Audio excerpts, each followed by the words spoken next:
Imagine a world where pesticide applicators efficiently manage pests using the latest technology. Drones, or unmanned aerial vehicles, UAVs, are revolutionizing pesticide application.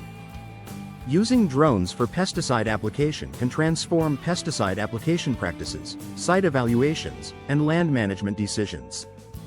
With UAVs, applicators can perform pesticide spraying and significantly cut costs. All UAVs used in pesticide application must be registered with the Federal Aviation Administration, FAA. Before you can operate a drone, you'll need to obtain FAA certifications. To meet FAA requirements to become a drone pilot, you must be at least 16 years old, be able to read, speak, write, and understand English. Be in physical and mental conditions to safely fly a drone and pass the initial aeronautical knowledge exam.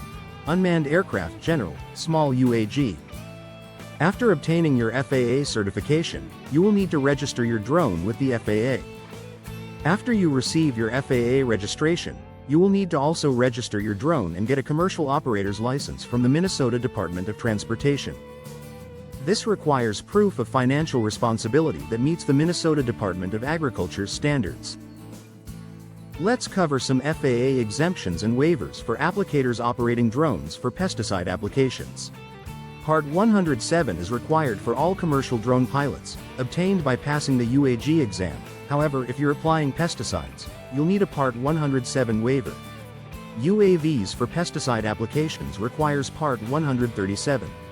If your drone weighs over 55 pounds, including the payload, you'll need a Section 44807 exemption. More information on these regulations can be found on the Federal Aviation Administration's website.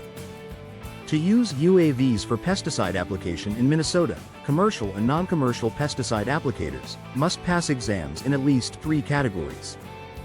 These include Category A, Core, Category B, General Aerial, and another category such as Category C, Field Crops Pest Management, Category E, Turf and Ornamental, Category L, Mosquito, Black Fly and Tick, or Category J, Forestry, Rights of Way and Natural Areas.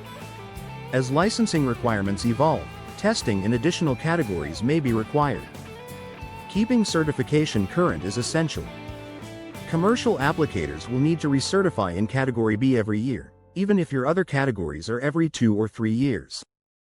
The FAA allows drone pilots at age 16, however all commercial and non-commercial pesticide applicators in Minnesota must be at least 18 years old, regardless of the method of application. Commercial drone pilots who are 16 and 17 years old cannot make pesticide applications, but can fly drones for other work such as surveying, mapping, and photography. Once you are a licensed drone applicator, be sure to stay compliant. FAA will require continuing education to maintain your pilot's license, and the Minnesota Department of Agriculture requires recertification to maintain your applicator's license. These dates may differ, so keeping track is important. Let's go through the checklist again. Obtain FAA certification as a drone pilot. Get the Part 107 waiver and Part 137 for pesticide applications. For drones over 55 pounds, file for a Section 44807 exemption. Then obtain a commercial drone license with the Minnesota Department of Transportation. Register your drone with the FAA and with the Minnesota Department of Transportation. Finally, obtain a pesticide applicator license from the Minnesota Department of Agriculture.